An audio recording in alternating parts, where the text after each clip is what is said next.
వంగగీత గారు congratulations. First list లో మీ పేరు చూసుకున్న తరువాత, లిస్ట్ లో పేరు విన్న తరువాత మీ ఫస్ట్ రియాక్షన్ ఏంటి?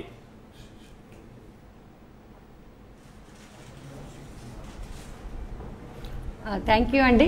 చాలా చాలా చాలా సంతోషం. మా నాయకులు కానీ కార్యకర్తలు కానీ మా క్యాడర్ అందరూ కూడా జగన్మోహన్ రెడ్డి గారికి హృదయపూర్వకంగా కృతజ్ఞతలు తెలియజేస్తున్నారు.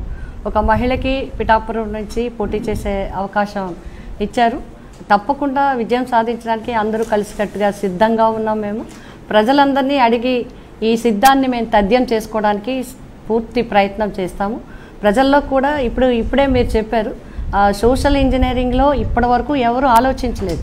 బాబాసాహెబ్ అంబేద్కర్ గారి యొక్క ఆలోచనలు, బాబా పూలే ఆలోచనలు, మహాత్మా గాంధీ యొక్క సందేశాలు చెప్పడం మాత్రమే తప్ప ఆచరణలో చేసి చూపించిన వ్యక్తి భారతదేశం మొత్తం మీద జగన్మోహన్ రెడ్డి గారు అనేది తప్పకుండా అందరూ కూడా యాక్సెప్ట్ చేస్తున్న ఇష్యూ. ఆయా వర్గాలు కూడా ఫీల్ అవుతున్నారు.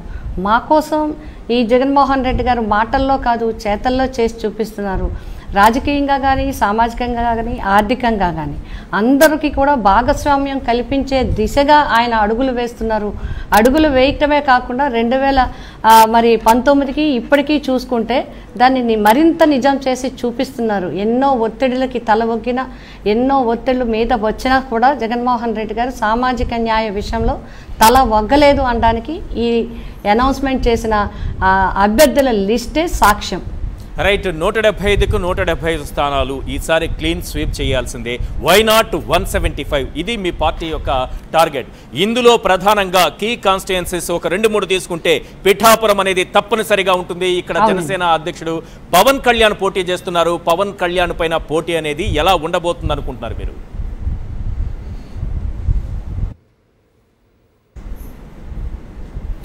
అంటే ఇప్పుడు నా వరకు అయితే అభ్యర్థి ఎవరనేది మన వ్యక్తిగతంగా పక్కన పెడితే ఎవరితోనైనా పోటీ చేయాల్సిన అవసరం ఉంది.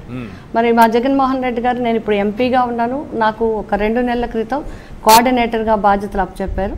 మేమంతా కూడా క్యాడర్తో కోఆర్డినేట్ చేసుకుని ముందుకెళ్తున్నాం. అట్లాగే అభ్యర్థుల విషయంలో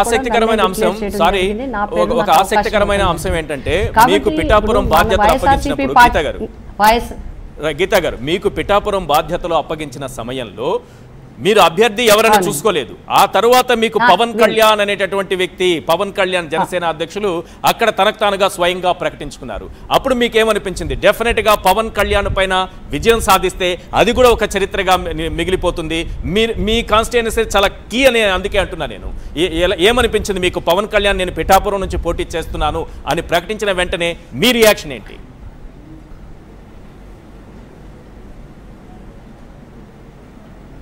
అంటే నేను అదే చెప్పబోతున్నాను. నేను చాలా సంవత్సరాల నుంచి రాజకీయాల్లో ఉండే అవకాశం నాకు వచ్చింది, పోటీ చేసే అవకాశం నాకు వచ్చింది. ఇప్పుడు నాకు అంత నిండి ఉన్నది జగన్మోహన్ రెడ్డి గారు. జగన్మోహన్ రెడ్డి గారు ప్రజల్లోకి వెళ్ళిపోయారు. ప్రజల్లో సుస్థిర స్థానాన్ని సంపాదించుకున్నారు. జనం మెచ్చిన నేత జగన్ గారు. జగన్ గారే జనంతో కలిసి వెళ్ళి జనంకి కావాల్సింది ఇచ్చి జనంకి చెప్పింది ఇచ్చింది జగన్మోహన్ రెడ్డి గారు. కాబట్టి అభ్యర్థి ఎవరైనా వస్తారు. ఇప్పుడు మంది వైఎస్ఆర్సీపీ పార్టీ నుంచి నాకు ఇచ్చారు. ఇప్పుడు ఈవేళ ఒక పేరు ప్రకటించారు, రేపొద్దున ఇంకొకరి పేరు ప్రకటించవచ్చు, లేకపోతే ఇంకొకటి అవ్వచ్చు. ఎవరు ఇప్పుడు జనసేన కాబట్టి 3 పార్టీలు కలిపి ఒకే అభ్యర్థి అవ్వచ్చు, లేకపోతే ఇంకెవరైనా ఇండిపెండెంట్గా ఉండవచ్చు, ఇంకెవరైనా కావచ్చు. బట్ నా పోటీ, నా వెనక జగన్ ఉన్నారు, నా ముందు నాతో క్యాడర్ ఉన్నారు, నా ముందు పబ్లిక్ ఉన్నారు.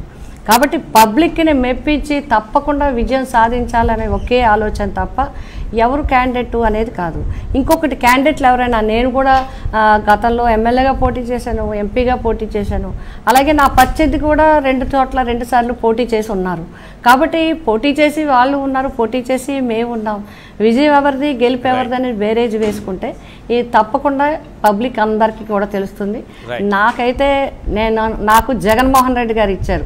అవతల ఎవరు అనేది కాదు, నేను ఎలా విజయం సాధించాలని. జనం ఎప్పుడు ఒకటి అందరూ గుర్తుపెట్టుకోవాల్సింది ఏంటంటే, జనం ఎప్పుడు గెలిపిస్తారు, జనం ఎప్పుడు ఓడించరు. జనంకి నేను చేసున్నాను. పిఠాపురం యొక్క ఇంటి బిడ్డను నేను, పిఠాపురం ఆడబడుచను నేను, పిఠాపురం ప్రజల్లో ఒక సుస్థిరమైన స్థానం సంపాదించుకున్నాను నేను, పిఠాపురం ప్రజలకు గౌరవించే వ్యక్తిని నేను. ఎందుకంటే నేను ఇప్పుడు కాదు, చాలా సంవత్సరాల నుంచి వాళ్ళతో సత్సంబంధాలు కలిగి ఉన్నాను. వారు నాపైన మంచి అభిప్రాయం ఉంది. అమ్మ అయితే మాకు చేసి పడుతుంది, అమ్మ అయితే మాకు తోడుగా ఉంటుంది, అమ్మ అయితే ఏదైనా తీసుకొచ్చి మాకు తప్పకుండా మాకు గౌరవం ఇస్తుంది అనేది. ప్రజల్ని మనల్ని నెగ్గిస్తే ప్రజల్ని మనం నెగ్గించాలి. కాబట్టి ప్రత్యర్థి ఎవరు అనేది నాకు నేను పెద్దగా అది తీసుకోండి. మీ మాటల్లో చాలా కాన్ఫిడెన్స్ కనిపిస్తోంది. 175కు 170 స్థానాలు టార్గెట్ పెట్టుకున్నప్పుడు అందులో పిఠాపురం మొట్టమొదటిది ఉంటుందని ఆశిస్తున్నాను. Congratulations and all the very best Vanga Geetha గారు.